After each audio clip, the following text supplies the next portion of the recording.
Bonjour tout le monde. Alors, j'espère de tout cœur que vous allez bien aujourd'hui, tous, d'accord? Que vous avez la petite banane, le petit sourire, parce que ça c'est important.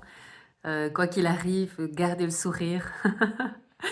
Et essayer de rester dans la positive attitude, c'est-à-dire de nourrir au fond de son cœur, au fond de son être et au travers de son esprit, euh, nourrir de l'espoir, voilà. Et c'est toujours comme ça que le divin et la source m'a accompagnée et m'enseigne, parce que c'est de l'enseignement, parce que c'est tellement difficile aujourd'hui, surtout quand on est dans un parcours initiatique et qu'on vit des choses difficiles, hein, parce qu'on vient libérer du karma, on vient travailler du transgénérationnel, on vient travailler sa blessure originelle. Et donc, des fois, garder la pêche et réussir à tirer des fois en longueur, même pour certains, ce parcours, ça peut sembler tellement lourd et on peut baisser les bras et perdre l'espoir et perdre la foi.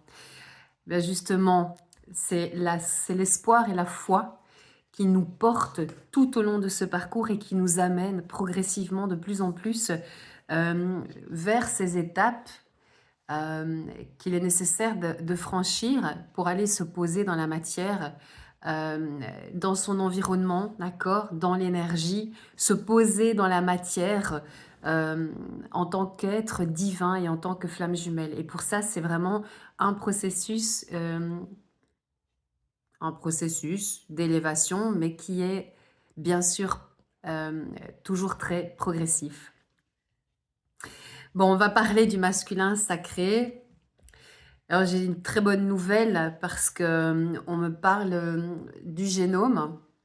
Donc pour ceux et celles qui ne sauraient pas exactement ce que représente le génome, c'est une information, d'accord, génétique qui retrace bien sûr à travers ces codes, hein, d'accord, qui retrace un petit peu toute la généalogie, voilà, liée bien sûr à vos vies antérieures, n'est-ce pas? Et il y a énormément de changements ici au niveau du génome. Et ça signifie quoi? Et ça signifie qu'il y a des personnes, des couples de flammes jumelles qui sont en train de sortir de la première partie de parcours. Et ça, c'est une très bonne nouvelle. Donc en fait, ce que vous êtes en train de vivre ici, vous vous sentez peut-être réellement fatigué.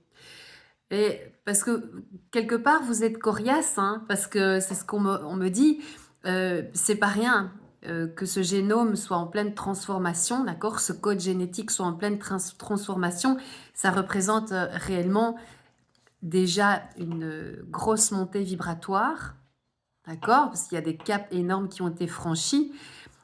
Vous êtes vraiment en train de, quelque part, de casser toute cette lignée et tout ce transgénérationnel. Vous. Et c'est pour ça qu'on est venu s'incarner. Parce qu'il y a besoin de casser, de sortir de cette route du karma aussi. Et ce changement au niveau génétique va vous permettre de vous libérer, de travailler plus facilement sur votre karma. Le karma que vous allez travailler tout au long de votre vie. Le karma, c'est aussi rencontrer certaines personnes, hein, on va vous les remettre sur votre chemin parce qu'il y a des nœuds et des situations qui sont restées figées, d'accord, dans les anciennes vies. Bien sûr, c'est aussi, quelque part, c'est aussi voué à avancer et à comprendre. Donc, il y a toujours des leçons qui n'ont pas été comprises dans les vies antérieures. Et donc, ici, on nous amène ces personnes pour aller dénouer des nœuds, ne pas réitérer les mêmes schémas et ne pas refaire les mêmes erreurs. Je vais faire une vidéo sur le karma, mais aujourd'hui, vous savez, c'est pour le collectif des flammes jumelles. Et c'est important ce qui est en train de se passer. Il y a de belles avancées. Alors, on va parler bien sûr de la deuxième partie de parcours, mais en règle générale, il y a des grosses avancées. Et donc, il y a des personnes qui sont en train de passer progressivement dans la deuxième partie de parcours. Et ça, c'est fantastique. C'est fantastique. Alors, ne vous méprenez pas, parce que peut-être qu'on peut, il faut vraiment pour ça avoir eu aussi, être certain, alors bien sûr, avoir sa guidance personnelle, c'est bien, mais des fois, on peut se leurrer. Parce que on reste pas un an dans la nuit noire de l'âme, hein, d'accord? La nuit noire de l'âme, elle prend du temps parce qu'il y a un travail en amont qui est à faire intrinsèque. Pourquoi? Parce que il y a un changement, il y a une mort, un travail sur la blessure d'abandon, sur l'ego. Et il y a aussi ce besoin dans cette première partie de parcours d'aller à sa propre rencontre, de se retrouver, de se reconnaître avec amour, d'accord? Et ensuite, il va y avoir en extrinsèque, d'accord? Extrinsèque, il va y avoir de nouveau un travail qui va être fait, donc en extérieur. C'est-à-dire que vous allez apprendre à vous positionner dans le monde extérieur en ayant vécu réellement une initiation qui se vit intérieurement avec des compréhensions et avec une élévation du taux vibratoire. Il va falloir apprendre aussi à gérer ça quand on sort de cette première phase et à se positionner dans le monde, c'est-à-dire comment vous allez être, puisque vous avez travaillé pendant peut-être 5 ans, 4 ans, 6 ans dans cette première partie de parcours, 8 ans pour certains. Le but, c'est de vous positionner absolument de manière différente, de manière authentique. Normalement, quand on est en deuxième partie de parcours, c'est parfois aussi de nouveau très, très secouant, parce que le jumeau fait encore des siennes. Mais c'est aussi la manière dont on se positionne, merci, dont on prend sa place, voilà. Il faut prendre sa place. En tant que flamme jumelle, vous êtes plus dans la matrice. On va vous dire que vous êtes, comment dire? Mythique? Mystique, pardonnez-moi. Non, non, non, pas du tout. Absolument pas. La source me regarde. Non, mais on va vous dire que vous êtes mystique, probablement parce que vous êtes un peu mystique. Nous sommes un peu mystiques, mais nous sommes, voilà, connectés et éveillés. Et donc, il va falloir trouver sa place en deuxième partie de parcours. Et ce que je reçois, c'est que c'est encore compliqué pour certains. Et ça, je sais pourquoi. Parce que il y a peut-être aussi cette notion de trouver sa mission d'âme. Et beaucoup n'ont pas encore trouvé leur mission d'âme. Et donc, c'est compliqué de trouver sa place parce que déjà, il faut commencer tout doucement à déployer et à acquérir son potentiel quand on a une mission. Et surtout, il faut vraiment s'exercer régulièrement pour pouvoir prendre confiance et trouver sa place. Et quand on a sa mission, on a plus facilement aussi, on a plus facile à trouver sa place, son positionnement, merci. C'est un positionnement en fait face à ce nouveau monde, d'accord? Et vous êtes absolument, absolument légitime dans ce nouveau monde, les artisans de lumière. On va parler des animaux parce que la source me le demande. Et on va demander à Monsieur Simba qui veut jouer de descendre, d'accord? Voilà. Alors, par rapport au masculin sacré, il y a des masculins sacrés qui souhaiteraient absolument que leur féminin sacré prenne la peine de prendre le téléphone et de les appeler, de les joindre. Bon, évidemment, ça c'est la chose à pas faire, hein, d'accord? En fait, je vous ai annoncé qu'il y a beaucoup de recontacts qui se préparent. C'est une guidance générale, bien sûr, quand on travaille, le masculin travaille et c'est normal qu'il revienne au contact. Donc, je le répète, nous sommes sur une guidance générale. Ça va? Mais il y a beaucoup, beaucoup de recontacts, de retours et de retrouvailles qui sont prévus. N'oubliez pas qu'en première partie de parcours, il y a des passages en deuxième partie de parcours. D'accord? Mais c'est vraiment la chose à pas faire. Et en fait, si vous réfléchissez bien, il sent ici que c'est à lui à revenir au contact parce qu'il sent que vous avez évolué. Donc, c'est ce que la source nous envoyait. Il y a beaucoup d'évolutions pour les féminins sacrés. Donc, il attend qu'une chose, c'est de voir si vous allez retomber dans vos travers. Il doit franchir ce pas, il travaille sa blessure de rejet. Quand il revient en contact, il travaille sa blessure de rejet. Voilà. Bon, il y a des déménagements aussi pour les masculins sacrés. Il y a des déménagements qui sont prévus, et sont en train de se faire même. Ouais. Et de nouveaux contrats de travail. Donc, il y a des masculins sacrés qui s'engagent dans un nouveau cadre professionnel. Oui. Il y a énormément d'avancées, hein, d'accord? Voilà, il y a énormément d'avancées pour le couple, les couples sacrés. Flammes jumelles et âmes sœurs sacrées. Bon, pour ceux et celles qui souhaitent rester maintenant un peu plus longtemps sur la guidance, j'aimerais beaucoup vous parler d'autre chose, d'accord? Vous savez que je suis beaucoup... je lis beaucoup et surtout je lis beaucoup de philosophie. Et je parle de la philosophie parce que réellement, c'est quand on se plonge dans ces bouquins, d'accord, avec tous ces philosophes qui ont vraiment traversé les temps, on peut réellement, quelque part, à chaque fois, se retrouver entre ces écrits. C'est une manière de vivre, une manière d'envisager la vie, une manière aussi de nous aider à transcender au mieux. C'est ce qu'il y a de mieux à faire de toute façon, la transcendance, comme les stoïciens. Mais j'ai envie de parler de Spinoza. Et pourquoi je veux parler de Spinoza? Alors bien sûr que je ne suis pas toujours d'accord avec la vision de Spinoza, mais en tout cas Spinoza est un des seuls philosophes, d'accord, à parler de cette joie qu'on doit retrouver au centre comme socle dans sa vie, d'accord, dans sa vie, une joie euh, qui nous apporte toujours l'espérance. Et il parle aussi de l'énergie du conatus. Alors, les flammes jumelles, vous savez qu'on vit un parcours initiatique et que vous avez été obligé de vous retrouver seul avec vous-même suite à cette rencontre avec votre jumeau d'âme. Socrate disait « Connais-toi toi-même ». Ben oui. Mais Spinoza a une vision de Dieu que j'apprécie, puisque moi je parle beaucoup d'énergie dans mes guidances, que la source me parle beaucoup de l'énergie.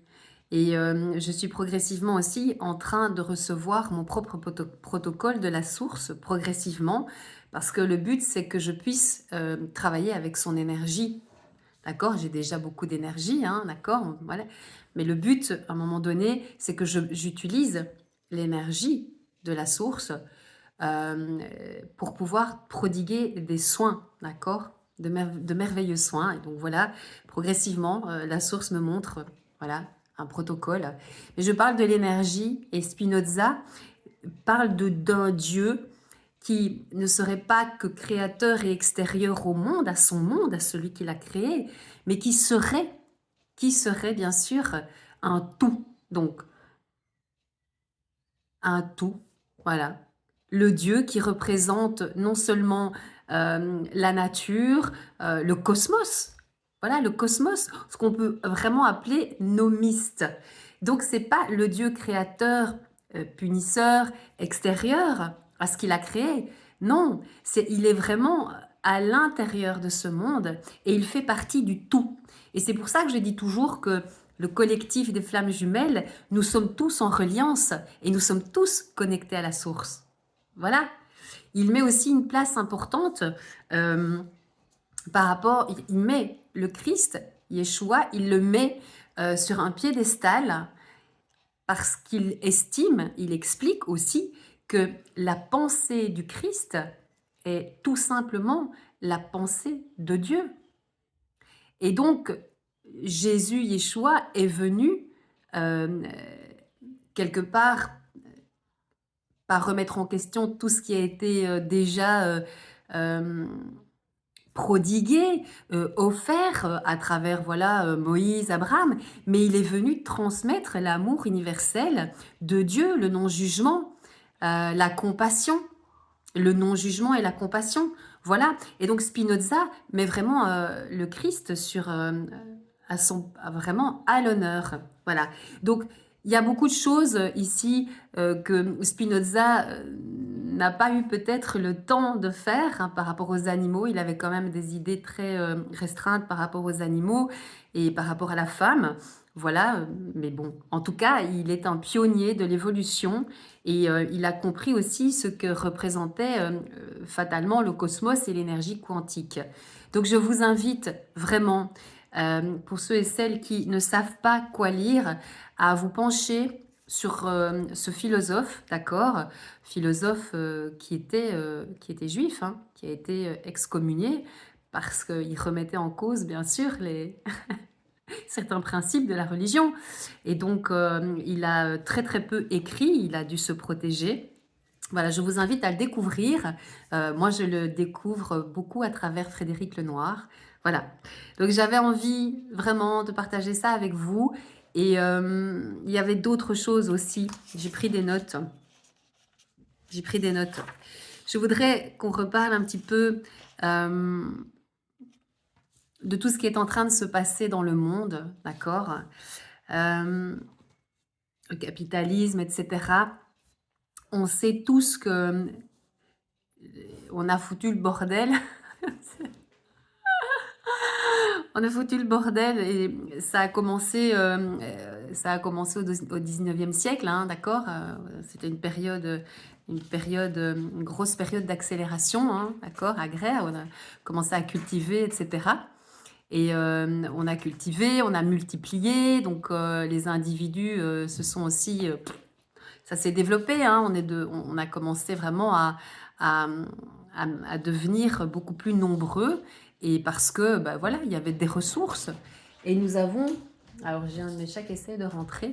Et nous avons, bien sûr, à ce moment, c'est vraiment ce qu'on peut appeler la période critique où les êtres humains ont pris bien plus, ils se sont vraiment servis au niveau des ressources énergétiques en fait. Je pense à la période aussi de tous ces combustibles, hein, d'accord, le charbon, le gaz, etc. Et ça a été vraiment une décadence, d'accord. Et pourquoi je parle de ça? Je parle de ça parce que la source nous parle bien sûr de toutes ces missions. Et dans les missions, il y a des missions qui sont très, très importantes aussi pour l'environnement. Il y a une façon, des nouvelles méthodes de semer, de récolter, de prendre soin des terres, tout en conscience, bien sûr. Il y a énormément de personnes qui ont du potentiel pour cet environnement. Alors, excusez-moi, mais s'il vous plaît, est-ce que ça vibre avec votre âme? D'accord? Est-ce que vraiment il y a quelque chose qui vibre quand je vous parle de l'environnement?